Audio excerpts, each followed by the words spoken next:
Hi mga sis! Welcome to my first tutorial video dito sa YouTube. So, gagawa tayo ng sun hat using this milk cotton yarn, size 8 na hook.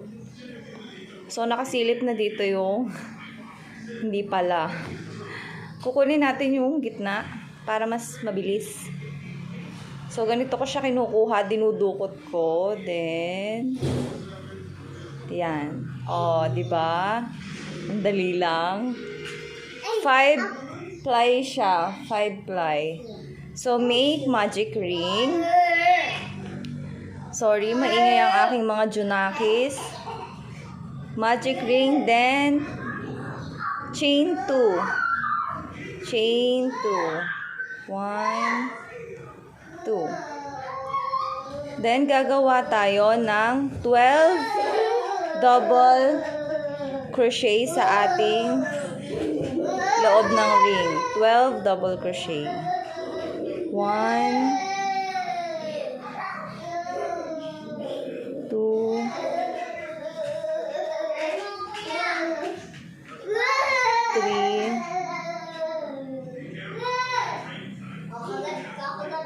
4, 5,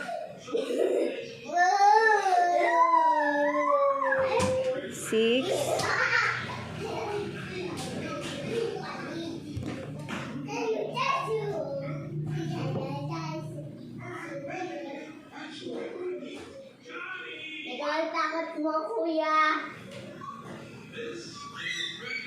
7,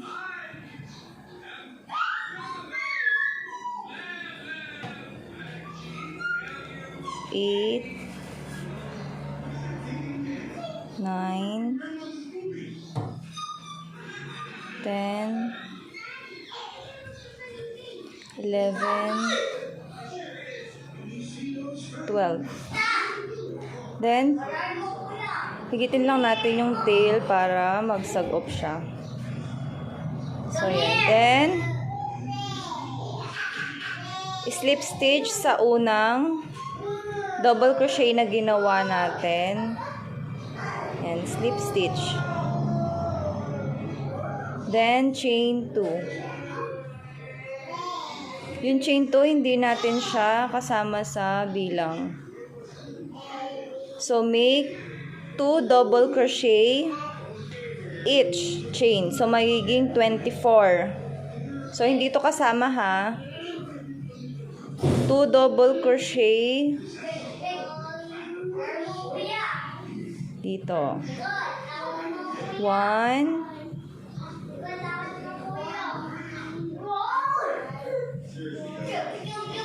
2.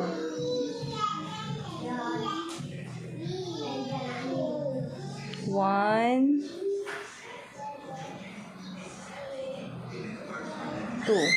So, tuloy nyo lang 2 double crochet hanggang sa makarating kayo dun sa last chain. Then, balikan ko kayo. So, natapos ko na yung ating 24 double crochet sa ating second row. Then, slip stitch natin siya sa unang double crochet na ginawa natin. Slip stitch. Then, chain 2 ulit. Next natin, 1 double crochet. So, 1 double crochet dun sa same stitch. Next, 2 double crochet sa next stitch. Alternate lang. 1 double crochet. Then, 2 double crochet. 1, 2, 1, 2. So, ganun lang. Alam nyo na yun mga sis.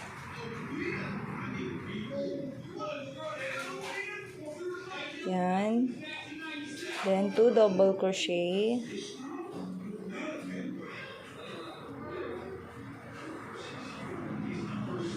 Malaking hook talaga yung ginamit ko kasi para nag-i-stretch. Nag-i-stretch siya. So, gagawa lang ako ng 6 inches na crown. 6 inches yung kanyang crown. Then, pwede na siya hanggang sa large. O, diba? parang free size, ganon.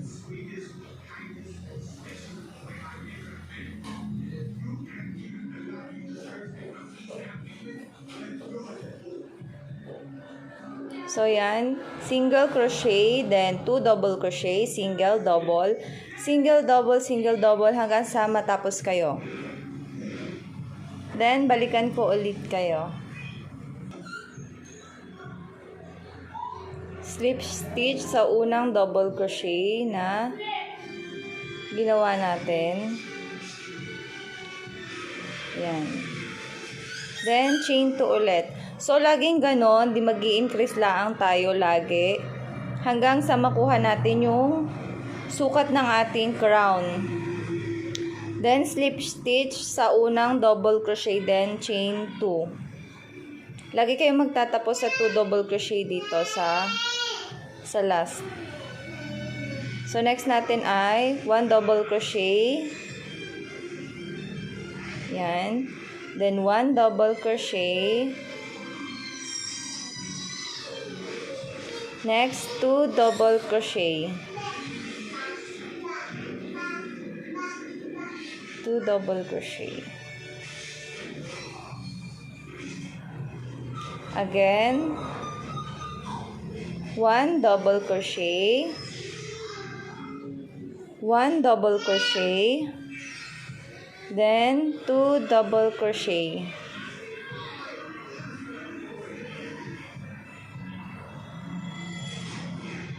So, yan. Halin-hinan lang. 1 double crochet, 1 double crochet, then 2 double crochet.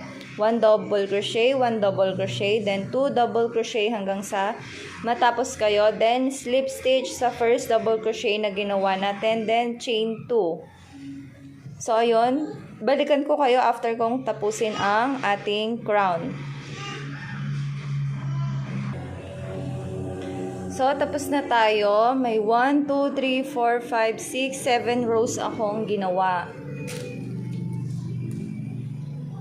Kanina kasi, kulang siya nung sukatin ko. So, nagdagdag pa ako ng isang row. So, 6.5 ito. 6.5 inches. Sakto.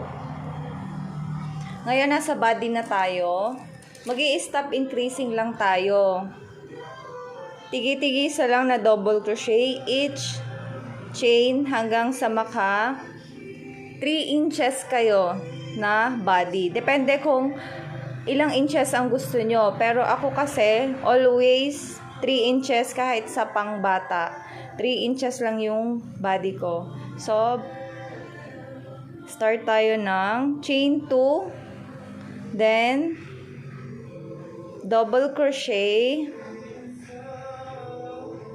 sa same stitch, sa same chain, sorry. Yan.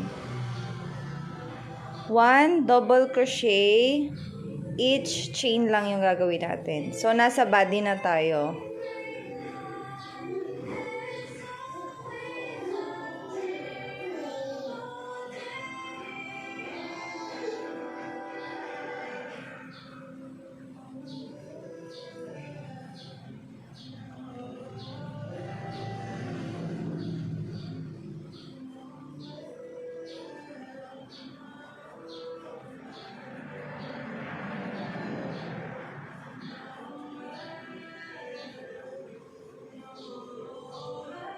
First time ko po ito mag-video, so sana naiintindihan niyo yung sinasabi ko. Sana nagagawa niyo din kung ano man yung tinuturo ko. So, yon. Yan. 1 double crochet each chain. Hindi nyo kailangan mag-back loop. Liliko yan ang kanya. Yan. Basta wala kayong increase, liliko yan pababa.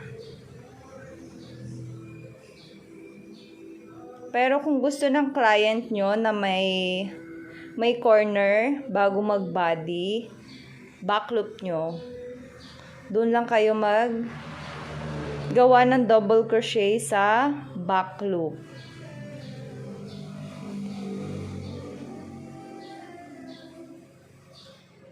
So, itong ginagawa kong sunhat, pwede siya hanggang large ang magsuot.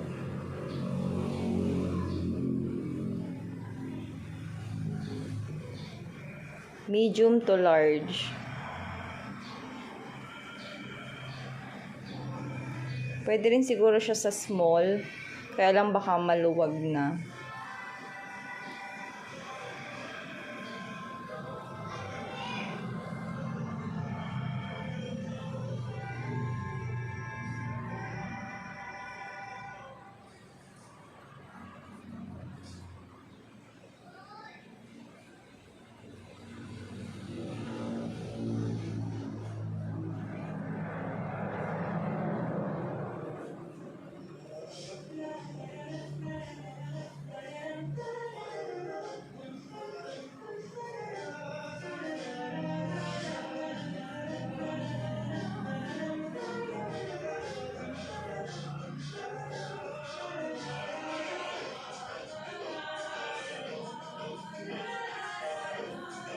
So, yun, ganun lang. 1 double crochet, paikot hanggang sa maka 3 inches kayo. So, susukatin nyo pamula dito sa una natin ginawa na no increase hanggang sa maka 3 inches kayo. So, balikan ko ulit kayo after ko matapos ang body. Naka 6 rows na ako sa ating body. Then, sukatin lang natin. So, 1, 2, 3, 4, 5, 6. 2.5 pa lang siya. So, mag-a-add pa ako ng isang row. Total of 7 rows yung ating body. So, add lang ako ng isa pang row. Then, balikan ko kayo ulit. So, tapos na tayo sa ating body. Magbi-brim na tayo. So, slip stitch, then chain 1. Chain 1 lang. Nagtapos tayo sa ilang row nga ba ang ating crown? 1, 2, 3, 4, 5, 6, 7. 7 rows yung ating crown. So, nagtapos tayo sa 5 double crochet, then increase. So, ang gagawin naman natin dito ay 6 half double crochet, then increase 2, 3, 4, 5, 6, then increase 2 half double crochet in the same stitch. So, nasa brim na tayo, half double crochet ang ating stitch na gagamitin. So, sa 50 grams na milk cotton, ayan, may tira pa siya pang brim. Mamaya tayo magpapalit ng bago. So, sa iba, ang ginagawa ay front loop. Pero tayo, ako, normal lang. Kasi, liliko din yan kahit hindi ka front loop lang. So, 1, 2, 3, 4, 5, 6, increase. Basta mag-increase, liliko yan. Yan. So, isa pa. 1 half double crochet. 2, 3, 4, 5, 6 increase.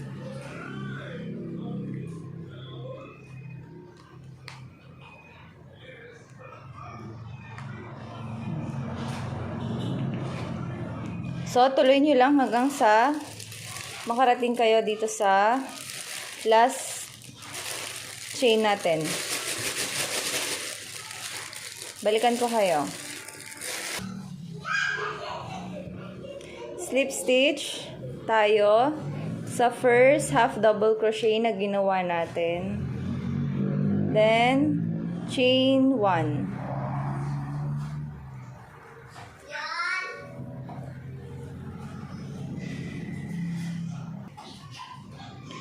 After chain 1, magi-increase ulit tayo. So, sa second to 6 row, tuloy-tuloy lang yung increase natin.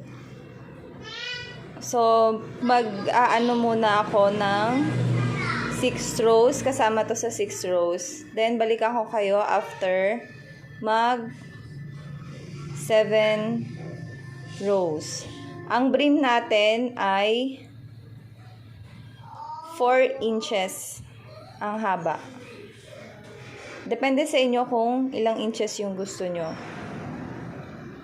So, increase lang ulit tayo. 1 half double crochet. 2, 3, 4, 5, 6, 7, 10 increase.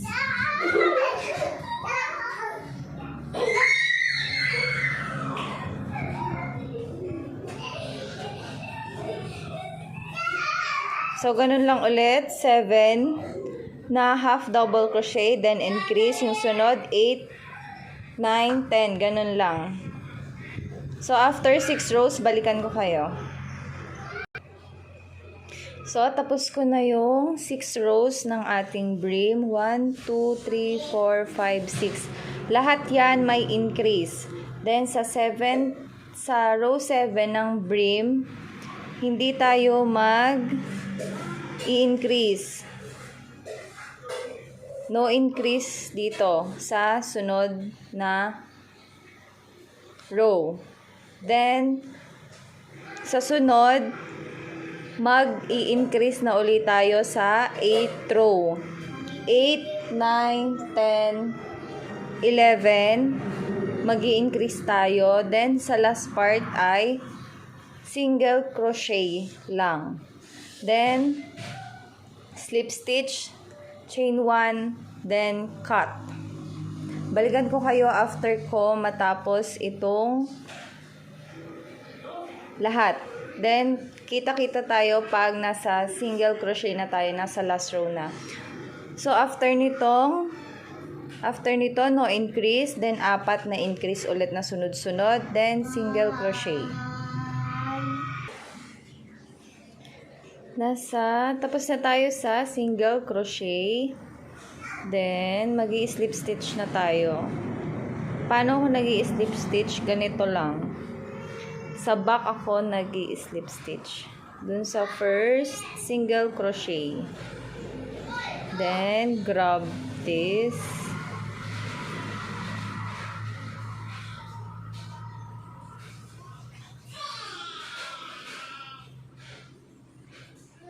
Tapos, kakat na natin yung yarn.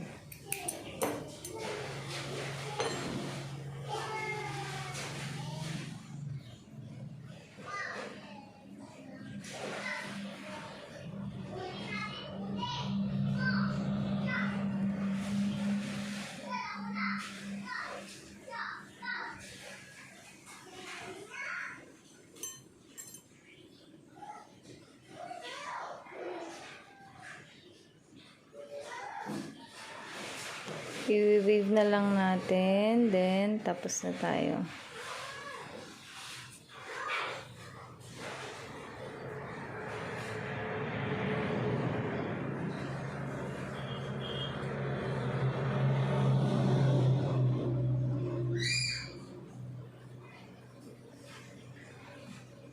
So, pag nagwe-wave ako, gusto ko yung talagang wave na wave para kahit mahigit siya, hindi siya matatanggal. Then, ibabalik natin. Yan.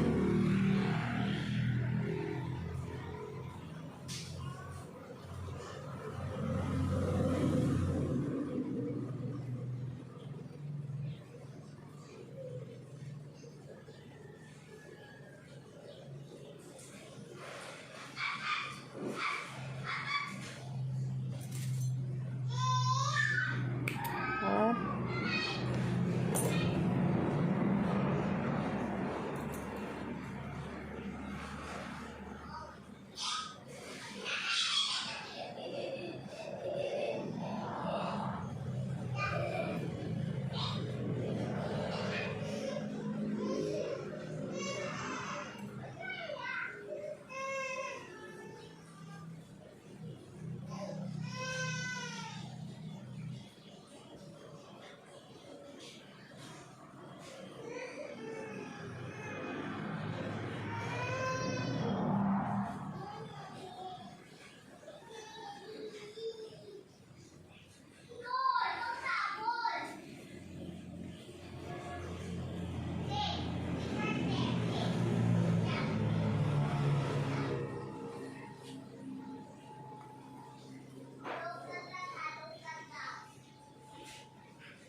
Yay! Tapos na tayo!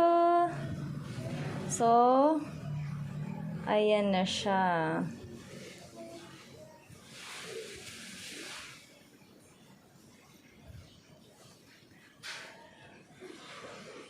Yay! Thank you. Sana po naintindihan nyo ang ating tutorial. At please like and subscribe. Thank you so much!